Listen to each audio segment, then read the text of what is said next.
Most likely the only view they were hoping to see was of Meg, walking down the aisle toward a duke waiting at the altar.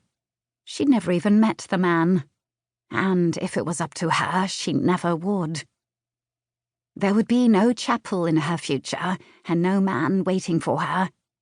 Not any longer. Not since Daniel Prescott, her soul's counterpart, married another. The reminder sent a sharp twinge to the center of her chest. She sighed, but more out of irritation at herself for allowing her thoughts to return to him again. After all, a broken heart wasn't something she cared to think about on holiday.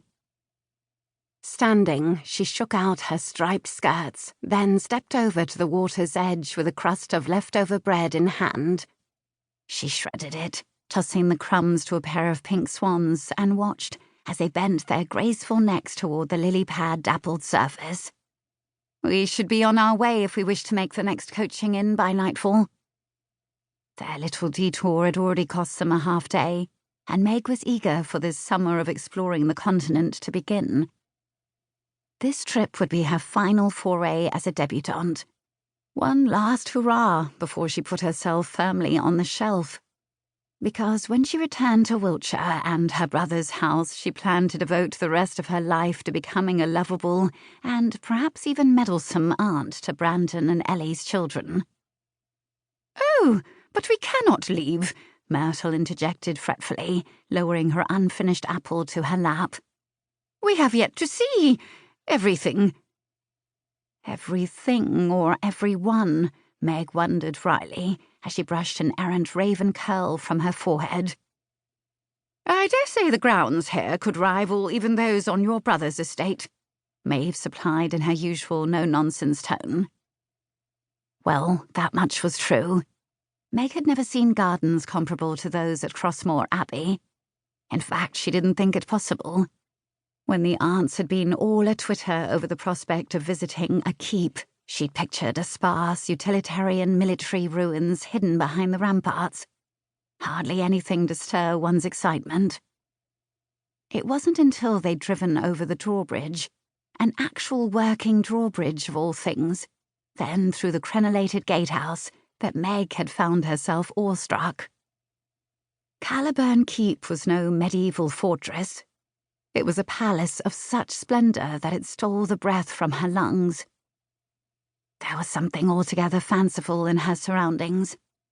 The sprawling castle with Gothic arches and mullioned windows, polished to mirror glass, was straight out of a storybook. Set amidst a backdrop of ferns and tall sedges, lazy fronds of weeping willows that bent and swayed over the water, and flowers and trees blossoming in a myriad of vibrant colours, it was like entering a painting.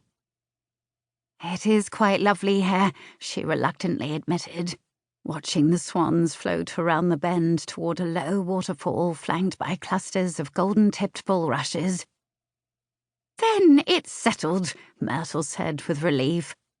"After all, I'm sure it shouldn't take too much longer."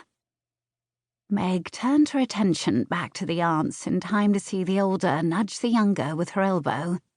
Her eyes narrowed. "What shouldn't take?" "I believe Myrtle meant that it shouldn't take too long to apply to the housekeeper for a tour of the house." "And why ever would we do that, Unless the two of you are plotting something." The elder sister sniffed. "I have no idea what you could mean by such an accusation." "No? Well, what about the time you both dropped your handkerchiefs for that baron and then quickly darted behind me, or when you accidentally nudged me into the path of that viscount in the village square?" "I still attest that I saw a bee alight on your back," Maeve said, but she averted her gaze to the cuff of her tapered sleeve as she fidgeted with the silver button.